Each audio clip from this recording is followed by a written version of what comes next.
Folks, welcome back to Gaming Garbage, where we take a look at games, chat about the gaming news in the industry, and of course, stream for fun. Today, I'm with my good friend here, Dexsor, and we're doing our final review for Tomb Raider 1, 2, and 3 Remaster Collection, Volume 1. And we're getting this out before Volume 2 releases, kind of in the middle of February.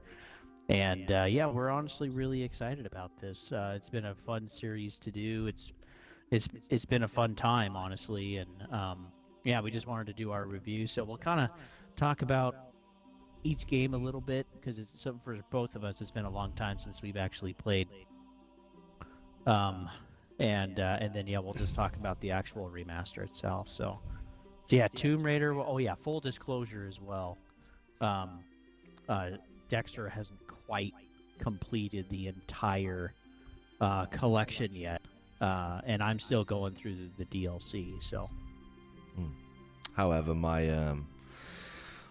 knowledge and the amount that I played these as a child allows me to remember enough of the parts I haven't completed to comment on them. So. Oh yeah, no, you remember way more than I do. That's for sure. Yeah. So Tomb Raider 1, Tomb Raider 1, was very much more of a, their first game, of course, in '96, and we had like the caves, the Lost Valley, the Tomb of Quelopec, St. Francis Folly, Colosseum Palace, Midas, the Cistern, freaking horrible, the Tomb of Tehokan, the City of Kamun, Obelisk of Kamun, Sanctuary of the Skion, Natla's Mines, Atlantis. Yeah, there's some really... Great Pyramid. Yeah, and the Great Pyramid. There's some really good ones here. Who do you want to go first? What's the question? Oh, just yeah, I guess overall, like, how do you think or see like Tomb Raider 1? As a game. So it's interesting for me because Tomb Raider 1 I was playing when I was like 4 years old, on the original Sega Saturn, believe it or not, because I believe that's the very first console it ever came out on. And I've always believed through my life that Tomb Raider 1 is the greatest that they've ever made. Now, I always wondered if that was nostalgia, because I used to play a lot with my parents when I was younger, obviously, and things like that. But ultimately, when I played them through again as an adult, looking back at it, I don't actually now believe that 1 is the best of the original 3, in my opinion. It certainly hits the most with nostalgia and things like that, but I think there's more selective good levels than an overall enjoyable experience with Tomb Raider 1. I think the advances they made in 2 and 3, with level design and incorporation of certain vehicles and weaponry, did actually make them superior. But 1 on the whole, I mean, it does have my favourite Tomb Raider level of all time, and that will be St. Francis Folly.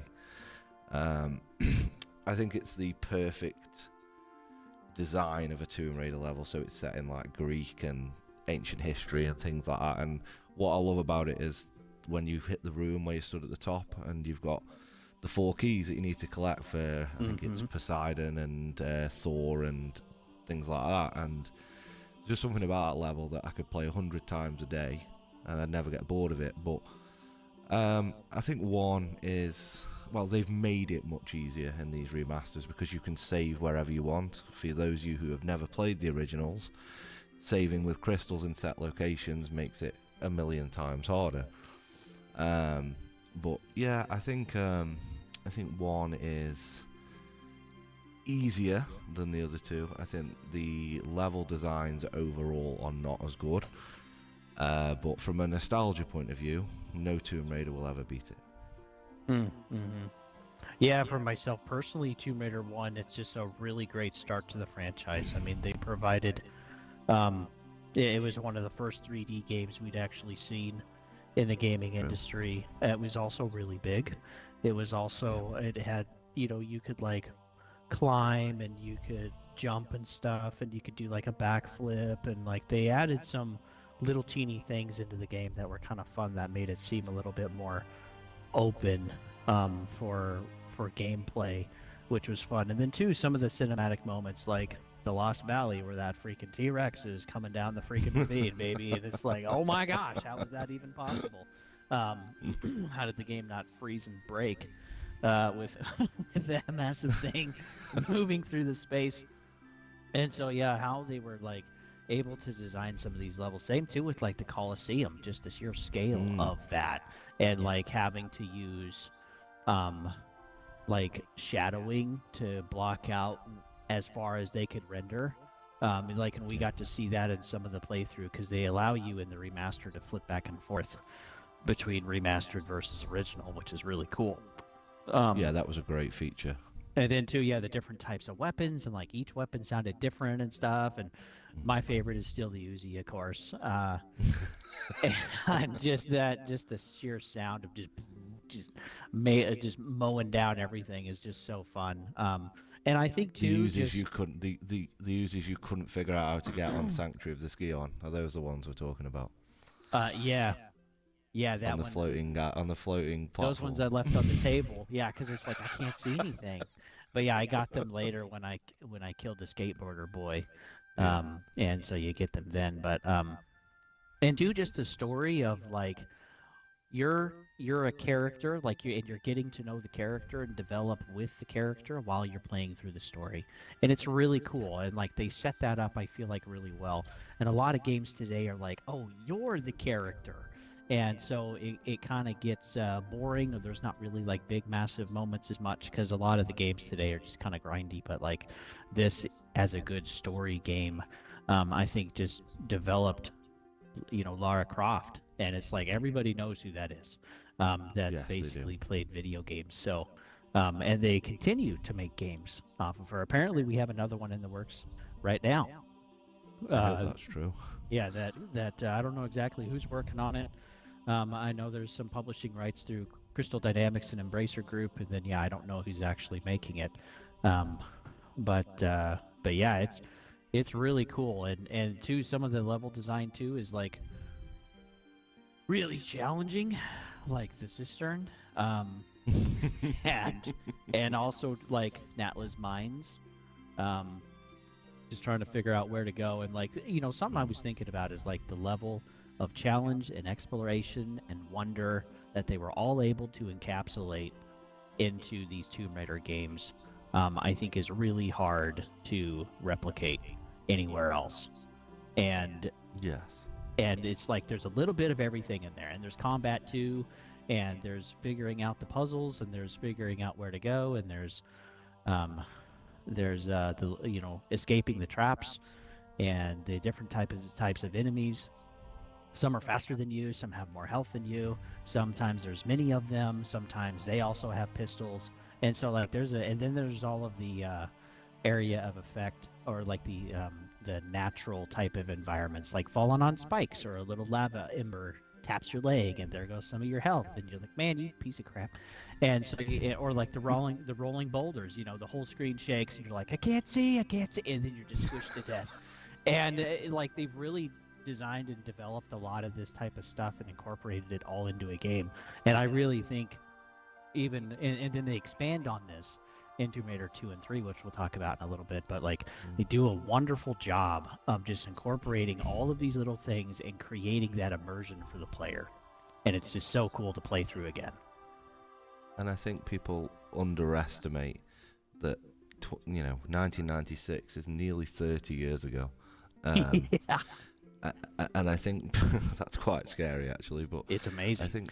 I think people underestimate the level of intelligence of the developers back then, that they were able to even think of this when they had nothing to go off. So like nowadays, game developers and designers, they can use everybody else's ideas, but back then they had nothing to use, and they thought of all these things. And for people who played the original back then, our minds were a lot less. I mean, I was so very young. I was 4, 5, 6 years old, and our minds were not as trained to deal with situations and challenges of this level within a video game. They always be quite basic and on a 2D platform. And I think the difficulty of how hard these games were back in 96 and 97 unless you experienced it for yourself, I don't think people will understand just how difficult they were. I mean, I found myself, from the bits I can remember from my childhood, half the time I'd saved at the crystal where you had to save, you didn't have a choice, and I could have no medipacks, barely any ammunition, and my life bar was flashing, and I could spend 4 days trying to do that one section from that save crystal, because you can't go back or else you'd have to restart the game, and Right. it was all very it was so tough, it was so challenging, the things that they thought of, and the types of puzzles and way that they did it was just genius. It was genius.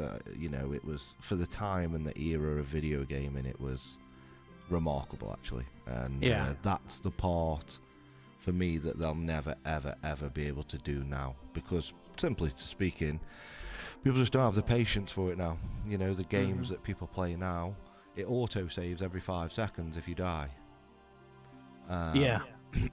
And there's no real challenge in games anymore, aside from probably Dark Souls, which I will never play again in my entire life. But I think for the era, the time, and how adapted to solving problems within video games we were back then, this was a phenomenon, and I think it set the precedent for a lot of video games moving forward, not just the Tomb Raider series. Yeah, there's definitely a lot here to unpack, and you know, we even got to think of Metal Gear Solid. You know, that's the ultimate video game ever I think made. that was 99, and 90. Was it 99? I think it was 99, 98 or 99. But Yeah, like, I thought it was 97, Tomb but I Raider could be wrong. 3 Let me check it. was also released in 98, and so there was already stuff to glean from. Now, you know, Metal Gear Solid had to be kind of like a tweaky with the camera angles. So did like Silent Hill and stuff like that, and Dino Crisis, because again, they were trying to render more than what the systems could actually do. So they had to be, you know, they had to be careful with what they were rendering, and that's why the camera angles were so crappy. But yeah, Tomb Raider as a series just really made a pretty incredible experience for a lot of players, and like playing all of the Dark Souls games and Sekiro and Bloodborne and Elden Ring and the DLC, and like playing all of that. I mean, I got probably over 1,000 hours now in all of the Bloodborne games put together. But like, you know, with the crystals and stuff, like those elements and the risk, and it's like, okay, do I want to keep pushing myself? Do I want to try to make that jump, or do I want to go back to that crystal that I haven't used yet and use it? And it's kind of the same thing with like the bonfires or like the sites of grace, is like you push yourself to just try to make it to the next quote checkpoint, because there were no automatic saves back then. And Dark Souls like continued to pick that up, and that's too, I think, what makes the game so satisfying, along with some other kind of rare games that have been made through the decades. But it's like you know, when you finally accomplish, that feels wonderful. Like you get a dopamine hit, and you're like, yeah, I finally did it. You know, and you're so excited to tell your parents that have no idea what you're talking about. So they just stand there with a light smile, just nodding as you're talking your head off, you know, because you accomplished something that they're like, yeah, what are you even talking about? Did you dream this? You know. but anyway, yeah. So yeah, it's very interesting. I think I think 3D gaming and the games that we had, and I think too of like G Police or Colony Wars or Armored Core or Steel Rain. Like again, there were risks taken to see what could be done with 3D gaming, and with the N64 as well, with like Jet Moto and Mario Kart and like whatever else. I didn't play on the N64, but yeah, there's just exploration there as the devs, and I feel like we really don't have that today, like you were hinting at. You know, it's just kind of a bummer. It is. So let's see, Tomb Raider 2. Let's see. So yeah, we had we had Italy. I don't have all the levels in front of me. But yeah, we had. So you start off in the China section in the Great Wall. Oh yeah, that's right. You know, and then you move over to the Venice section, Batali's hideout, Venice The itself. Opera House. The opera. We don't talk about the opera Oh, house. that was so hard. It's forbidden. And then once you obviously leave the Venice section, you move on to obviously like offshore rig, diving area, Oh, yeah, things that's right. along them lines. And then after that section, you move on to the Tibetan foothills, Ice Palace, Catacombs of the Italian, and then after that, you're on to Temple Floating Zion. Islands. Oh, yeah, Floating Islands. Temple of Zion, yeah. That's, and then obviously you have the end level, which is the Dragon's Lair. Yeah. Yeah, the one of the first things you notice is like, oh yeah, okay, this is kind of cool, but like they minimize the enemy size at the Great Wall, and you can hear them, and you're like, Yep. wait a minute, what is going on? And they're falling on your character, and I'm freaking out, on the stream and stuff, because I'm arachnophobic, and but like they did a lot of good following up. They added a few extra little elements that maybe made the traps a little bit more challenging. They redid some I'd of say the a lot render more challenging. models. I'd say a lot more challenging in Tomb Raider 2 from Tomb Raider 1. Yeah, it is a lot more challenging. Yeah. I'd say the probably the biggest reason for that though is because a lot of the enemies are people, and they just like shoot back. So you got that issue with distance, and instead of I waiting meant for the enemy specifically to the attack you. traps, Trey. Oh, gotcha. Okay. Can yeah, you specifically the traps and the puzzles and things along them lines, I think. Yeah, definitely some of the puzzles were definitely more challenging. And yeah, because they weren't just necessarily easy to see. No. They were more hidden or tucked away behind stairs or a ramp or something, or around the corner of a building or under the water. Man, trying to find some of those like levers. I spent a lot of time running around looking for levers, Yes. or looking for the key. There was a lot of that too, trying to find the key, and it's like, okay, I got a key, and you either found the keyhole first or the key first. You go, oh, go, because you understand that the level is not just running around like in Tomb Raider 1. There's like jumping and ladders, and there's a whole lot of a whole new level of platforming, or swimming around to try to find stuff. And yeah, how they tucked stuff around. Like I definitely think of like the Opera House or Temple of Zine, because it's like those levels were just so incredibly big. Yeah, it's the size of them, yeah. And there was just so much to explore, and it was easy to miss everything. And then if a trap got you, you're like, mother frick, man, because now you got to go through all of that again. And again with the crystals, like that was brutal to play like that. So yeah, having the saves, like we even had people in our chats that would be like, dude, you're saving so much. It's like, well, yeah, I don't I don't have 5 hours to try to beat this level, I want to try to save even though some it time. still took you 5 hours sometimes. 2 hours. Yep, right.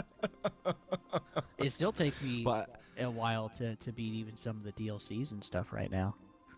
And I think what people underestimate about 2 is people say, oh, they made it too easy, because even back then when it come out originally, which I think was 97 and 98, they enabled you to save anywhere on Tomb Raider 2. Now, Tomb Raider 2 is a significant step up in difficulty from Tomb Raider 1, and I think if it was a crystal-based design, the same as 1, I think it would be near on impossible for the average player to complete, in my opinion. Yeah, it's brutal. It's a brutal game, and I think that, they incorporated much more complex movement.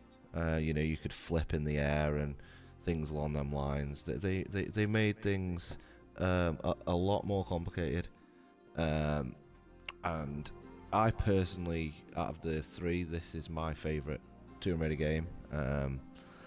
I think some of the levels are just genius design, and I think because I find it so much more difficult in some weird way, I find it much more enjoyable.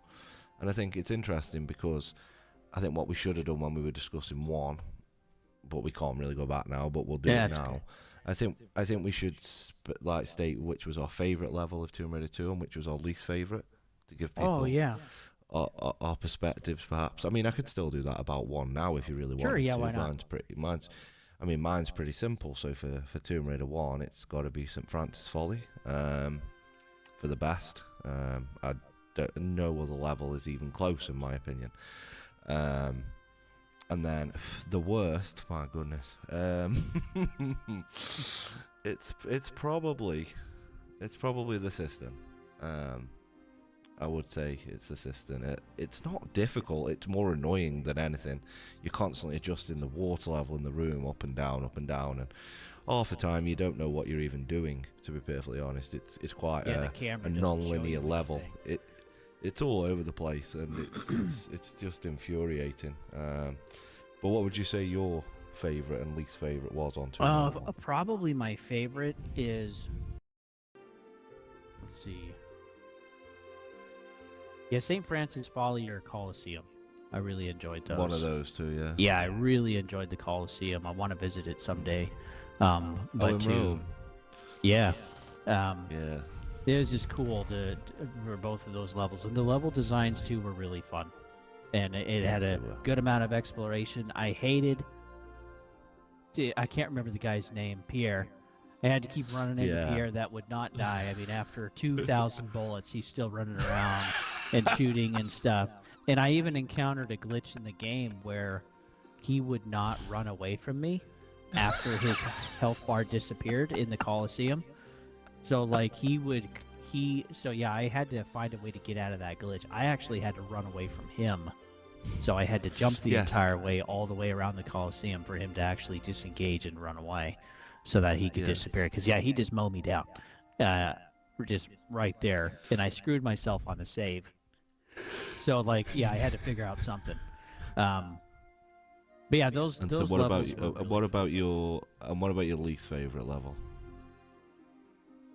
Probably Natla's Mines. Oh, really? Yeah, the back and forth, because it's like there's a little bit of a hub in the middle, and then there's all of these branches and offshoots. And if you mess up, you could fall and break your neck. You plunge into the water, and so then you got to go all the way back around. So like I spent a really long time on that level, and I also spent forever looking for those 3 fuses. Which if you're playing in the remastered, you can't see them.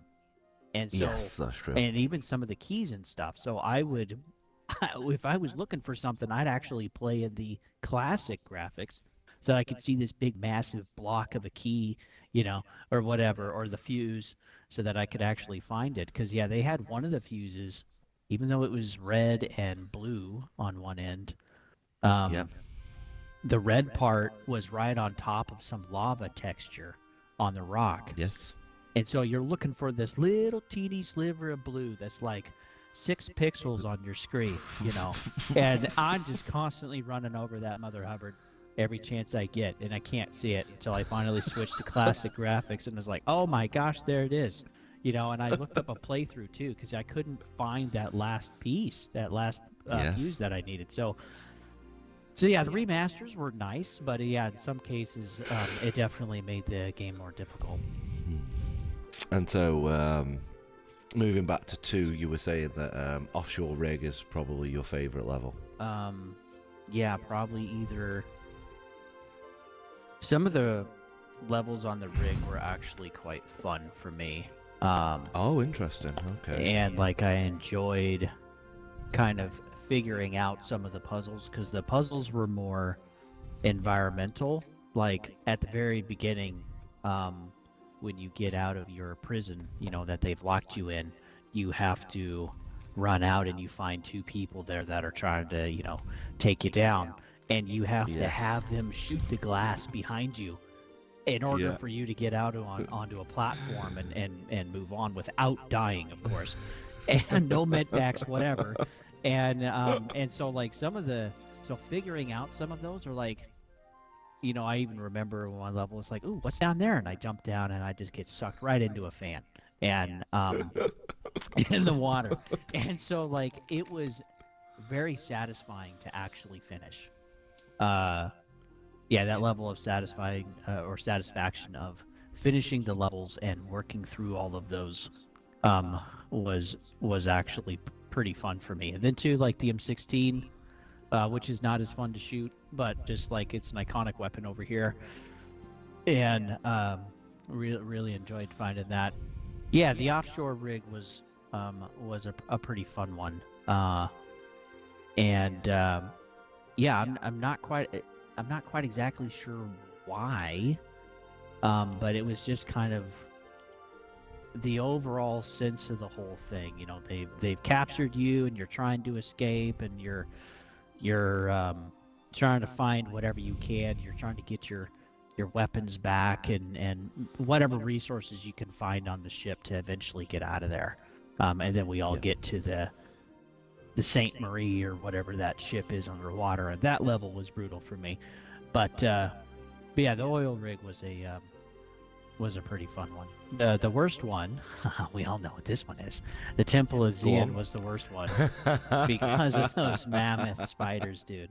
So yeah, the problem, like, and you can see it on the stream, folks, if you guys are interested. There's a playlist of all of my every level of the whole remaster collection. But like, up ahead is just this dark room, and I turn the corner, and there's something crawling on the floor, and I shoot it, right, and I realize it's got legs and crap, and it's low to the ground. I'm like, oh my gosh, you got to be kidding! And this thing's huge, like it's bigger than Laura, right? And and you finally walk down a little bit more, which it took forever just for me to get down the corridor, and I know you what you're gonna see say here. the massive egg sack. Yeah. And I literally almost And had one like a f- heart attack in my chair. And Like one it was falls from bad. the ceiling on your head, doesn't it? Yeah, well, I was walking, so it landed in front of me, which was lucky. But yeah, there were multiple that are up there high, and they dropped down. And two, it's pitch black in there, Mm. you know, and so I'm popping flares all the time, so I can try to see it coming, you know. But then you drop your flare, and you're running around and away from your flare while it's chasing you. Yeah, that level was so bad. I actually almost blacked out in my chair because my blood pressure went so high, and then it dropped after the all of the excitement was over. And yeah, I had to stop the stream because I was actually afraid of blacking out. So I actually, I actually don't think that's your worst level. I think your memory is a little hazy. Are you forgetting the deck? yeah, the deck I didn't. The deck was pretty brutal, but it's not my least favorite. The I deck remember was watching. pretty frustrating, again, trying to find some different stuff, but I remember watching that. That was the first level I ever discovered your channel. Was the deck. That's it. Randomly come up in my suggested on YouTube, and I just clicked on it one day. I was just totally bored. I thought, this has got a very small amount of views, but let's have a look. And I remember watching it, and it was the most single entertaining thing I've ever watched, because you were trying so hard and you just couldn't figure out what was going on. And I hadn't like started to replay these games yet. And I'm watching you trying to figure out where to go, and I'm not exaggerating, you were just so confused for 40 minutes. oh yeah, And I'm like, just pull the boxes and the doors behind it. And I didn't want to tell you when you're in, you know, or whatever. And you eventually figured it out. But I think that level was probably one of the most challenging that you've ever done. Because the guy kept setting you on fire at the beginning as well, and that was quite funny. yeah, that was a bummer. But yeah, I think the deck was one of the most funny videos of yours I've ever watched. Well, that's why we stream it for views, right? It is, and I think it's interesting because you talk about Tomb Raider 2 as Temple of Xian being your least favorite. Ironically, that's my favorite level on Tomb Raider 2. Yeah. Yeah, I think it's just pure difficult. It's probably the hardest level in any Tomb Raider that I've ever played. Yeah, it's really I pretty think brutal. I think the secrets are very well thought out. Like the gold secret is right at the beginning when you slide down the waterfall, and if you don't go backwards and cling on and slide along, you can't actually ever get it at any further point in the level. Yeah, because you got to shimmy over. I remember seeing I that. I think was like, man, how do you get you there? remember, don't you? Yeah, I remember watching you streaming it, and I'm like, you can't get it. You're too late. And Yeah. you were really frustrated about it. And I just think the level of traps, even just stuff like where you have to jump across multiple slopes at perfect timing and then grab the ledge, Hmm. the springboards, Those things were you hell. know, the room where you have to pull the lever to change the layout and the shape of the room. And if you didn't do it in a certain way, you couldn't reach the Jade Dragon.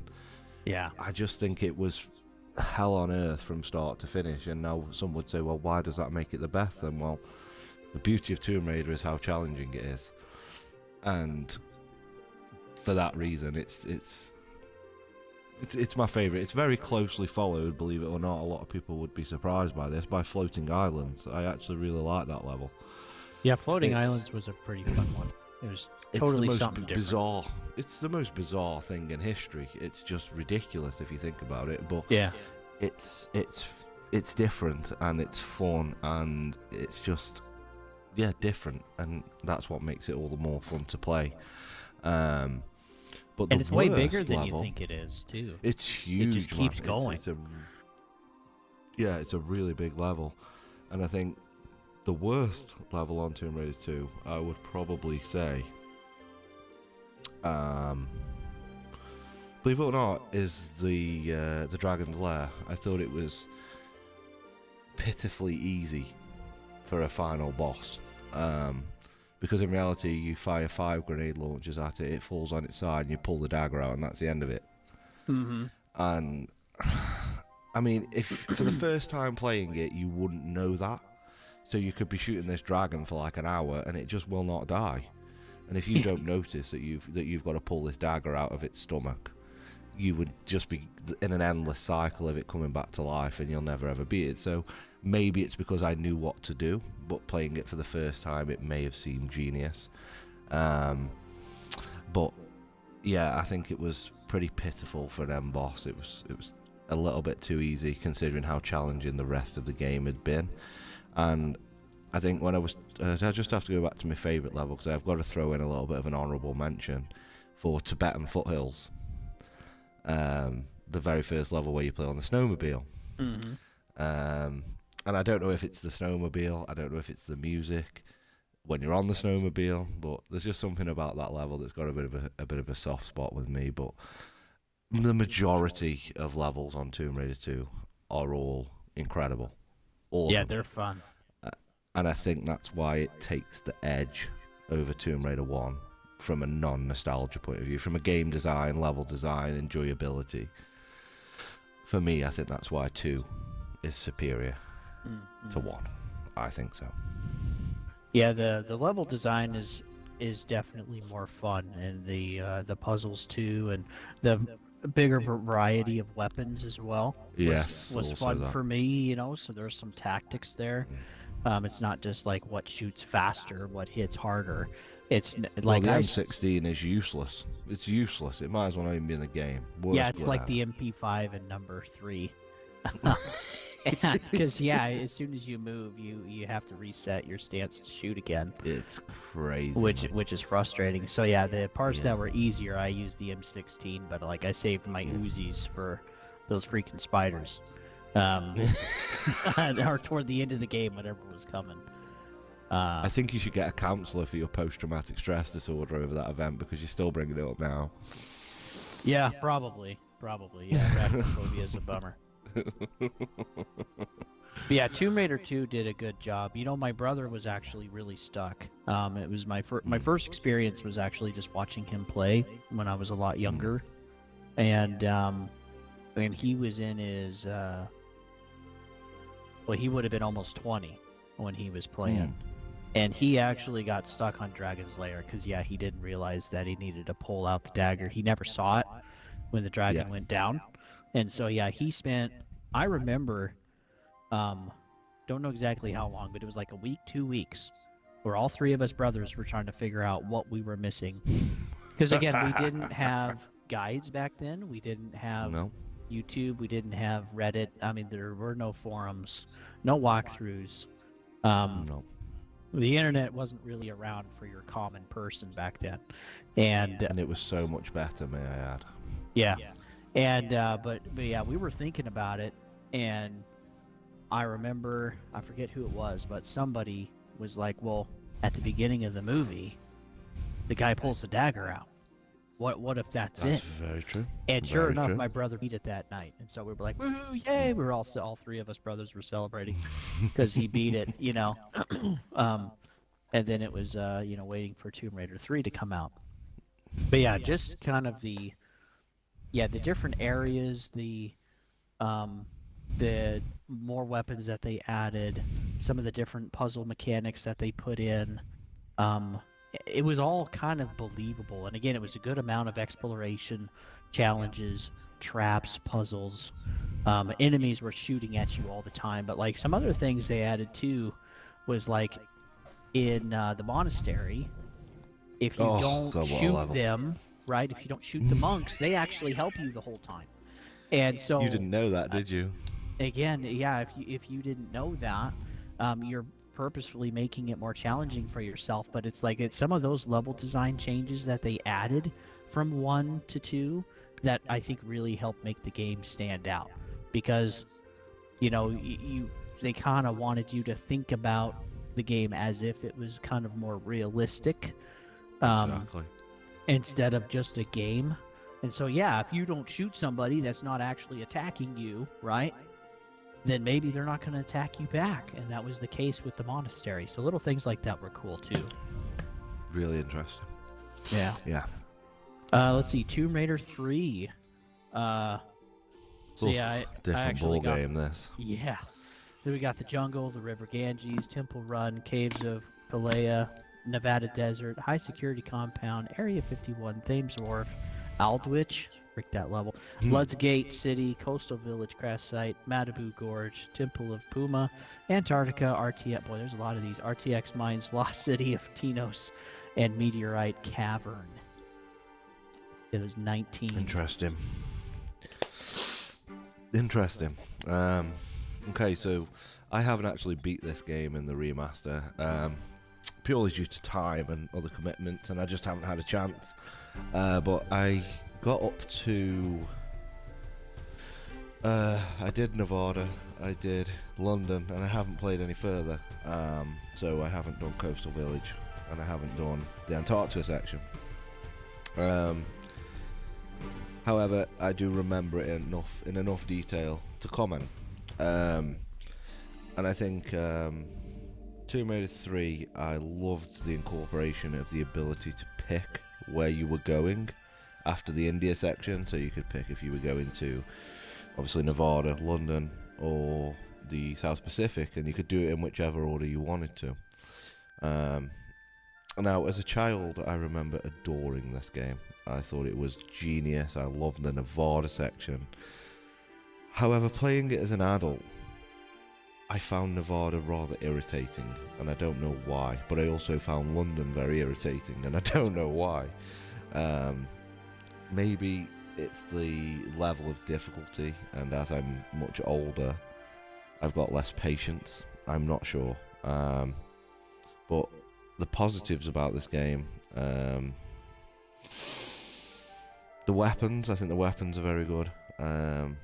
I didn't like the initial India section. To be honest, from how I'm talking, I don't like a great deal of this game, which is quite interesting. But I do remember loving South Pacific, and I do love the Antarctica section. But Just don't play it; it'll stay that way. basically, yeah. I just think, I don't know, there was just something about this game I didn't find all that enjoying. I remember when I was streaming and playing this game, I was on like, I think it was Area 51, and my goodness, I just couldn't figure out what I was doing, where I was going, and I think I was just missing blatantly obvious things, but nothing seemed to flow. It's like, I think it's Aldwych, the train station level. Oh my God. Yeah, that back one is and just forward, back brutally... and forward, jumping through a curtain to get a key, and everything was just mental. it was just crazy. And then trying to figure out that you've got to have this coin to use it in a machine, and every machine looks the same, so how would you know which machine to put it in? I mean, I was extremely lucky because when I streamed that level, I had someone in my stream helping me, or else I don't think I'd have ever beat it. And it took me well over 2 hours to do it, even with help. It's just very back and forward. Nothing flows. Nothing makes any sense. It's dark. It's not visually and aesthetically appealing. A lot of the levels were dark. Yeah, it was just a very grim experience. And then Thames Wharf, when I was on stream, Trey was riding shotgun. That was just brutal. It was just crazy hard, and some of the jumps don't even look doable, but it's actually the way that you've got to go, and you can be doing a massive section of the level that you think you're doing, and all it actually leads to is a secret. Yeah. And it was all for nothing. That was half of the level. You're like, oh, I hope this isn't just a secret, you know? Exactly. And, you know, although I do remember, and again, Trey may be right because I haven't replayed it in the remaster, but the South Pacific section was extremely interesting. And, you know, I remember one level was a T-Rex, or 2 T-Rexes it could be, I can't remember, but you were in like this pit, and once the T-Rex come out, you couldn't get out, so you were fighting it at really close range, and that was really cool. There was a section where you needed to find a map to know to which jump across which lily pads. That was pretty good. I think the philosophy of that level was to find like 3 red gems or something to get out the level. And then you move on to Madabu Gorge with the canoe or the kayak or whatever it is. As much as I remember, it was insanely difficult to control, but it was a pretty fun level nonetheless. Temple of Puna was just a little boss level, but that section I remember being quite interesting. Again, if I played it through as an adult, would I hate it? Because I've hated every other section, so I don't really know. But Antarctica, I remember Lost City of Tinos being the most tedious and infuriating level I played on the original.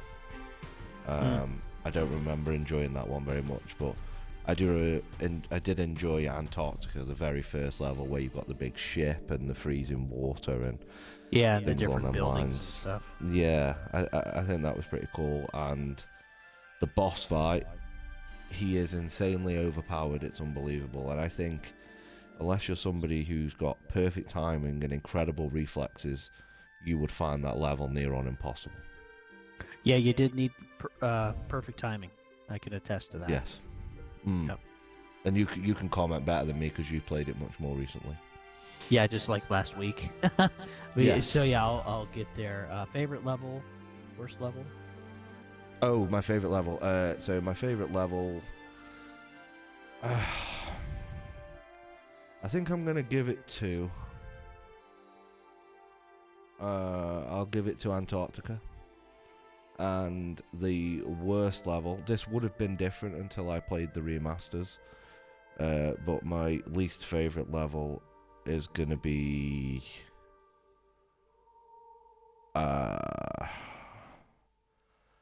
it's hard for me to pick one of them.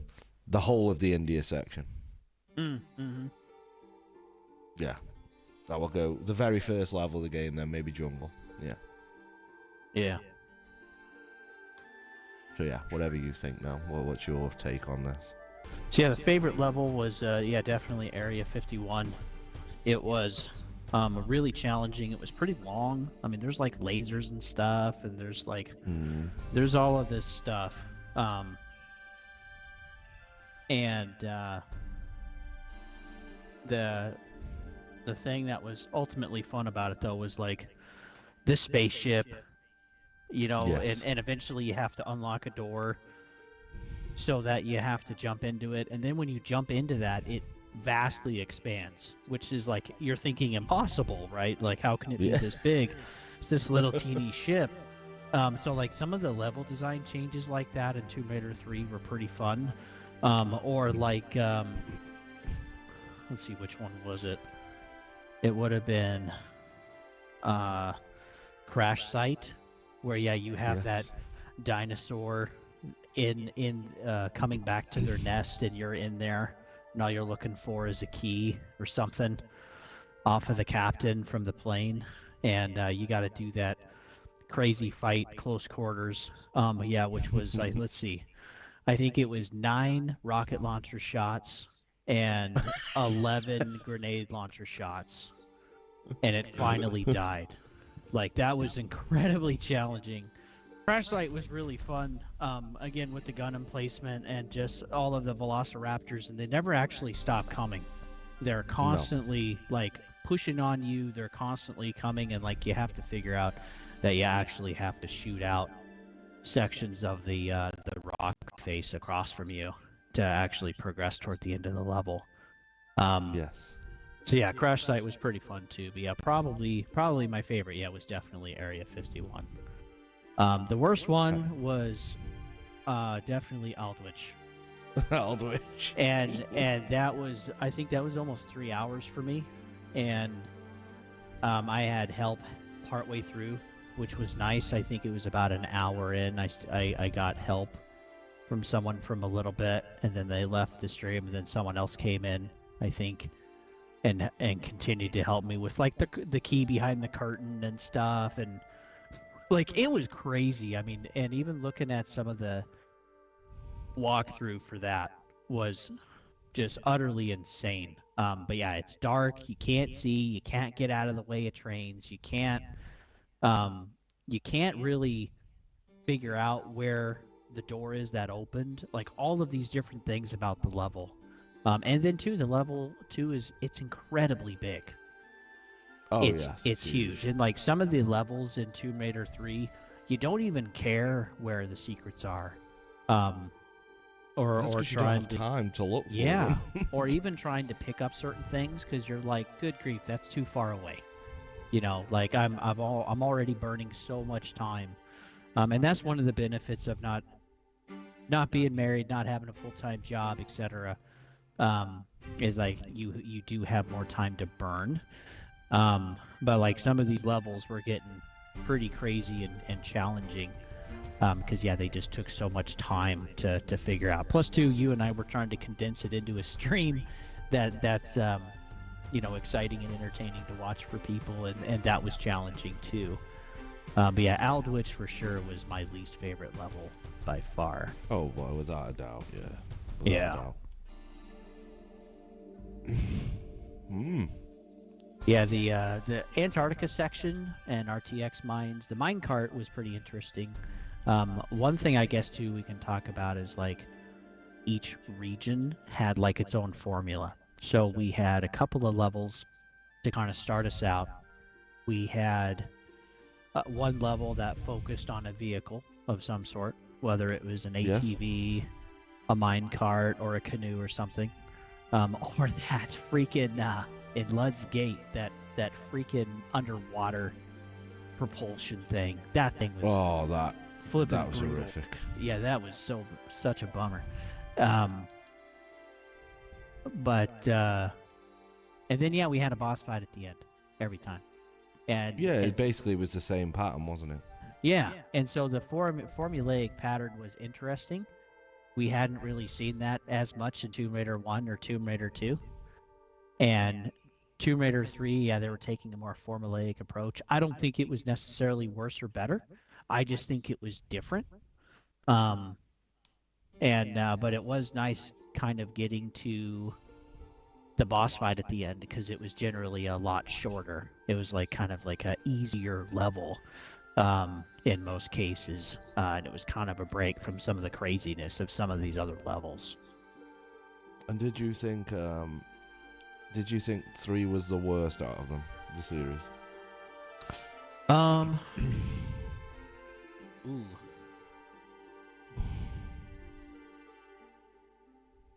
I'd say 3 was definitely the most frustrating. I don't know if I could say one was really worse over the other. It's just different designs for the game were different. There was also different mechanics that we had. So like Tomb Raider 3, we could sprint. You could also crawl around and get on hands and knees and crawl around and stuff. So that was also more challenging and a whole new level of difficulty. Of like, True.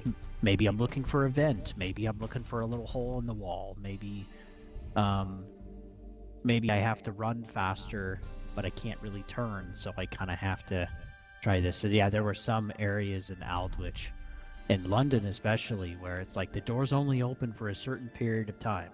So the struggle of Yes. trying to get there quick enough, whether you're platforming or whether you're running from one area to another, was yeah, more more anxiety inducing than fun. Absolutely. Yeah, and then a lot of these levels are built that way too, where there's just a And whole level of challenge and frustration, and it's just like, God, just ready to be done. yeah, and I think I find with 3, I don't have any urge to replay it again. Whereas with 1 and 2, I'd happily replay and would find myself enjoying it. If I had to replay 3 again, I think I'd find it more of a chore. Yeah, I'd probably agree And I think with that. I think it's more of a preference thing, to be perfectly honest. I think everybody's got completely different opinions, but for me, 3, I just don't find it all that interesting or exciting to play. And I think it's interesting that now we're at the end of 3 and they've just announced the release of 4, 5 and 6. I don't know how much you remember of 4, but if you think A 1, little 2 bit. or 3 was, if you think 1, 2 or 3 was hard, 4 is a whole new breed of difficulty. Yeah, I know 4 is more challenging. Yeah, it's really difficult because the levels intertwine with each other. Mm. So you can run back and you're actually in the previous level. Oh my goodness. Half the time you don't even know which level you're actually on. And it's that'll be fun to play and talk about and review and that kind of thing. Yeah, that will be. But overall for me, I think the remaster, I think they executed it perfectly. They didn't change anything. They just did like like an overlay of the original game. They allowed you to switch between each graphics. And this is what we need in the industry. Games don't need to be remade, they just need to be remastered, because people want to play these originals but can't necessarily deal with the tank controls and setting up PS1s and PS2s. It's a bit of a faff. And so I think they executed this in the perfect manner, and the price of it was perfect. Yes, $30. At least here in Yeah, the States. and I think Which is great. yeah, so about £25 in the UK. And so that was about what, 8, 16, 24, about £8 per game. It's not a lot really. It's really cheap. And I just think they did it right, and they couldn't have done it any better, in my opinion. And I imagine the difference with 4, 5, and 6 is I think it needs a little bit more work, because 6, The Angel of Darkness, was an incredibly glitchy game to begin with. It didn't even play right half the time. But I'm not really interested in 6. I didn't even like it to begin with. But 4 and 5 are pretty fun games. I do like 4 and 5. But yeah, I think overall it was fun. Well, as far as I've played, I haven't completed 3, but I can remember the game, so that's good enough for me. But yeah, I think it was great, and I think more games need this treatment. Siphon Filter, Metal Gear Solid, things like Tekken, the original Tekken games, and they could do it to any original series, and people would pay for it. And I think it's good that, because they don't make games of this level anymore. They don't. No. And so it's good to be able to go back and play these, whether it's for a nostalgia factor or whatever your reason is. I think it's genius. It's a genius way to keep these games alive, and for the younger generation to experience what we got to experience back then. It gives them an idea of what we got to play with back in the day, and they probably don't appreciate it because it's probably boring in their opinion, but for us old uns, It's great. We love it. Yeah. But yeah, I was overall very happy, very impressed. Yeah, me too. We really got to credit Saber Interactive because they're the ones that actually did this remaster. It and Aspyr did the publishing. Yeah. Other Aspyr games that they've actually done themselves, like the Star Wars Battlefront Classic Collection, um, wasn't as great. There were bugs, server issues. Also, the Star Wars Bounty Hunter game that they remastered was also a higher price and less quality than this was. So yeah, Saber Interactive really did a wonderful job. And Saber is not owned by Embracer Group anymore. Aspyr still is, but Saber Interactive is now owned by Beacon Entertainment. Saber sold them off, I think, at the beginning of 2024. So, yeah, Saber did a great job. They also, for those of you listening, Saber Interactive also did a full production of Space Marine 2. So if you really enjoyed Space Marine 2, it's the same developers. And they did a great job. And yeah, for the series and the collection itself, again, keeping things the same were great. I hate when remasters or remakes change a lot of stuff, and it's like it's not really the same game anymore. Yes. And it's like, again, like you said, they don't have to change anything. The blueprint is there. It's like just remake or remaster, or maybe fix a few things, right? But yeah, generally If keep there's it the something same. to fix, yes. Yeah. Yeah. And like the another great example of great remake that they did that I personally played and owned is Dead Space remake at the beginning of 2023. And again, that's the same thing. They really didn't change very much. There's a few things that they changed, like giving you instead of gravity boots, you actually have thrusters on your boots, so you can move around in zero gravity a heck of a lot easier, which is a nice change to the game. But they kept pretty much level design, the enemies, your weapons, the third-person view, like the music, the voice actors, they kept like all of that the same. And some games I would love to see remastered, but there's also licensing issues there, because licensing transfers to somebody eventually, and yeah, some of those other people that are a part of those projects don't want to hand over their license. They want to keep it for themselves for whatever reason. So yeah, some of these games will never get a remaster for. They'll just be lost to time. Like Yes. all of the games earlier than 2010, 87% of those games are not for sale anymore. They're gone. So unless you have the old hardware, unless you have the old discs and cartridges and stuff, there's no way that you can actually play them today. And that's a discussion for like preservation of video games as an art form and also as a business and entertainment form.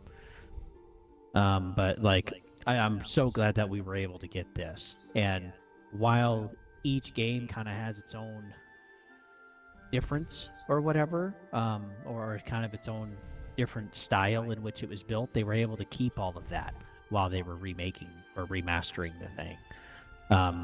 And they did change the camera angle a little bit, and they added like those tank controls. And they also changed, like, I think you could turn on or off like the ground shaking. So like life improvements type of stuff to the series, if you wanted to do that. And I'm curious to see how they're going to do Volume 2. Again, I only remember a little bit of number 4. Didn't play 5. Didn't play 6. So You've never played 5? no, Oh, wow. it wasn't available for the. I don't think it was available, or couldn't find a copy back then. So yeah, I never played it. Great game. Great game. Yeah, that's Chronicles, right? That's right. A lot of people would disagree. A lot of people didn't like Chronicles, but I actually think it's pretty good. It's pretty good, yeah. Yeah. I still think this will probably be my favorite out of the remasters, right? And there's also the Survivor Collection, if you guys are interested in watching that, in 2027, by the time I finish Volume 2 and the DLCs and everything. But that's something that's cool, too, with the remaster collections that I want to point out, is we also got the DLCs. because the DLCs were only available for PC when they actually released. Yes. And to get those now on console with the whole package kind of a thing, it's nice, and it's still only like $30. I mean, it's very, very cheap for the cost of video games today. Plus, getting all the DLCs on top of that. And I thought, like playing Unfinished Business for Tomb Raider 1 DLC, I thought it was just one level, and it's not. It's like a whole nother region of levels that you play through. So yeah, I'm on Unfinished Business level 2 right now, and the first level was already incredibly challenging, and I'll be putting those up too, probably in between my playthroughs of the Volume 2 while I'm playing the actual base games. But yeah, anything else to add, brother? Not that I can think of. I think I've covered everything that I can think of. I just hope they do exactly the same with the 4, 5, and 6. I hope they don't change anything. I think they just keep it out as, give us a new graphics and go, and if there is something that needs to be fixed, then fix it. Yeah, but Yeah. as long as they just treat it the same way, I think it's going to be equally as good and equally as successful. But I'm surprised how little I enjoyed 3, and that surprised me. But 2 is, I think it's a very, very good game, and I think like I said earlier, I think 1 I always believed was the best, but I think that's pure nostalgia from my childhood. 2 is easily better than 1 by quite a stretch. 3, I was pretty disappointed. But yeah, I've got nothing more to say. I think Cool. onwards and upwards to the next one, I think. Yeah, I'm hoping Saber Interactive still gets to do Volume 2, and that it's not actually Aspyr devs, because Aspyr's fallen pretty hard. I mean, they've made some pretty good stuff in the past, but after COVID and lockdowns and people retiring and people moving around and creating different studios, a lot of studios before COVID, they're not the same anymore, and we've been able to see that. So, and with a lot of different IPs. So yeah, we'll see what happens. We'll show it to you here at Gaming Garbage 22 on YouTube, and Don't Tread on Thee on Twitch. So, and then I'm sure you'll get to it too when you can later this year. Absolutely. Yeah. Absolutely. I will. So hey, thanks for tuning in, folks. Again, you can always follow us over at Dexsor and also at Gaming Garbage 22, and we got our playlist, we got our content on our channels. You can look us up, and hopefully you guys are doing well too. Man, the fires are still burning in LA. The winter storms are still crazy. The volcanoes around the world are still popping off. They're still having crazy earthquakes over by China, Japan, and the Philippines and stuff. And I mean, the world's a mess, people. Just pay attention and prepare a little bit, because we need the views. No, just kidding. But yeah, just be safe and be aware out there. You know, a little bit of preparation goes a long way. And we want you guys to be safe. So the world's a crazy place. So with that, folks, we'll see you guys on the next one. Absolutely. See you later.